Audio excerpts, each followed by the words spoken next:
Okay, hi, my name is Rachel, and today I'm going to do a refutation on Nick Eric's e-cigarettes are the best tool for quitting smoking. So for my secondary claims for his speech was that, number one, customization are not good examples. For example, how the e-cigarettes look may not be a good example for kids or other smokers. Number two, it's not safe to health and can have dangers of inhaling. And number three, counseling is success to quit smoking.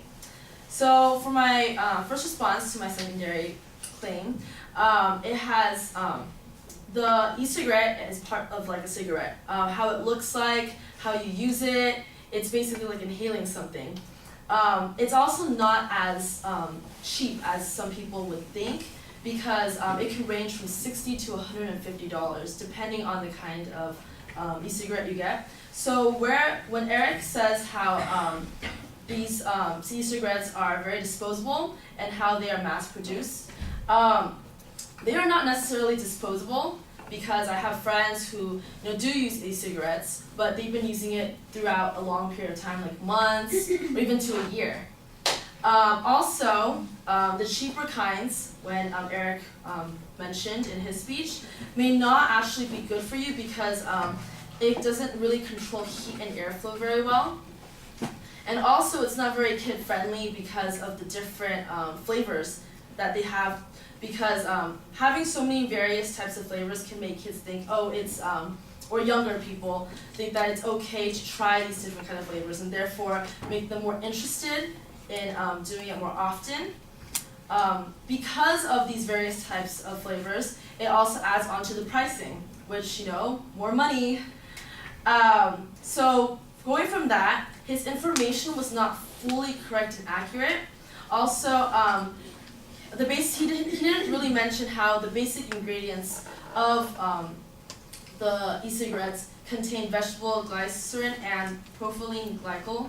So that was also very important information that he should have mentioned in his speech. So from this, it's not really okay to, the different flavors does make it seem appealing, but it doesn't make it okay for people to have so many variety, because it can make them want to try these different flavors, and therefore the smoking, they get more used to smoking, and it doesn't help reduce their habits. My second response to my secondary claim was how it's not safe to health and it can be hazardous to their bodies. There can be harmful nicotine, as much as there is in a regular cigarette. Nick mentioned how there are various types of nicotine, but he didn't mention how there are harmful nicotine in the e-cigarettes. In a study by Professor Christina Graziu and her team, they did an experiment, and they had 32 volunteers. 8 were lifetime smokers and 24 were current.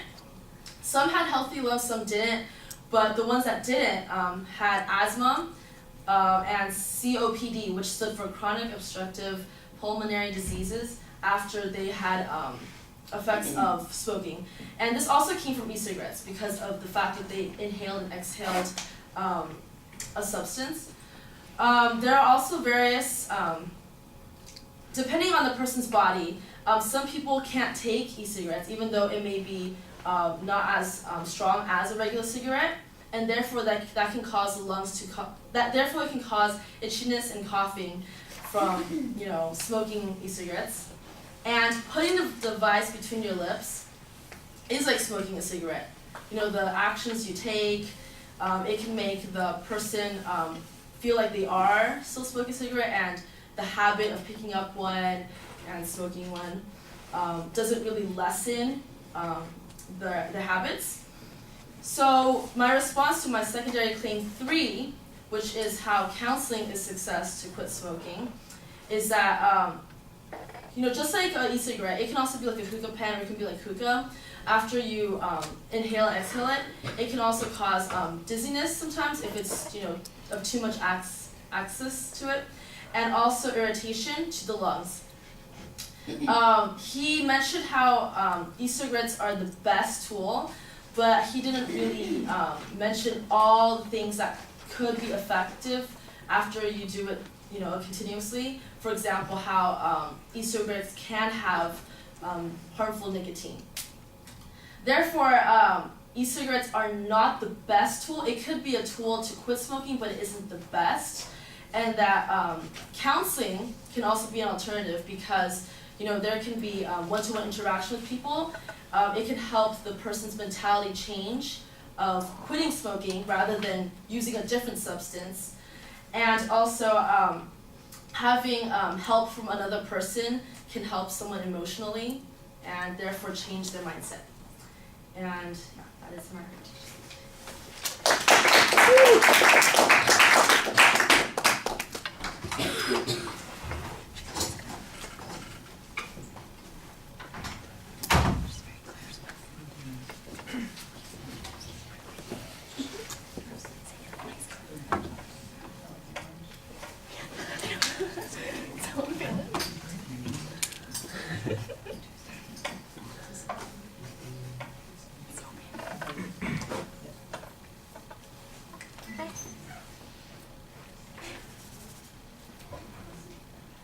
Rachel, the structural issues are fine.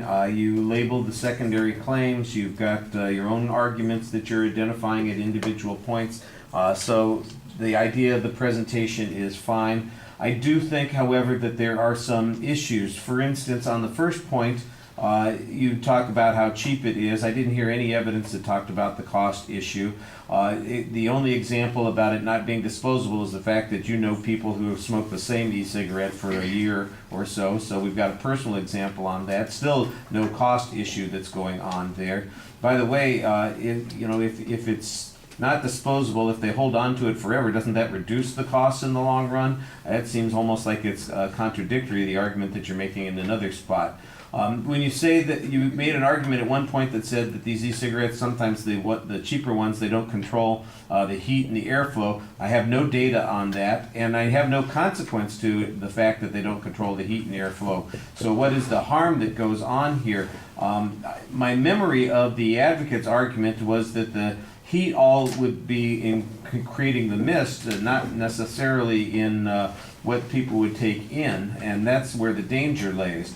The idea that the flavored cigarettes might encourage people to consume more, I think that's an interesting idea, but you don't have any evidence on that particular point, and it seems like that would be the one thing that you would be able to find some information on. That just feels like it's an idea that hasn't really developed into an argument at this point. It's the idea of an argument that's going on. And then you basically make an argument that says, hey, he doesn't tell us all the stuff that's in these things, but you didn't tell us that there's anything wrong with the fact that it's got glycerin in it or that these things exist there. I don't know why that is a problem and why it is something that we should be worried about.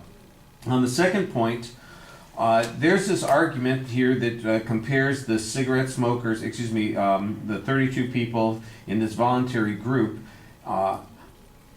It was not clear to me whether or not these were e-cigarette smokers. The relationship of e-cigarettes to causing this asthma or COPD was also not clear. If that's in the study, it should be a direct quote and we should get that. That would be information that would directly apply here. It sounds to me like it's generally about smokers developing these problems, but it didn't sound like it was particularly about the nicotine consumption that comes from e-cigarettes.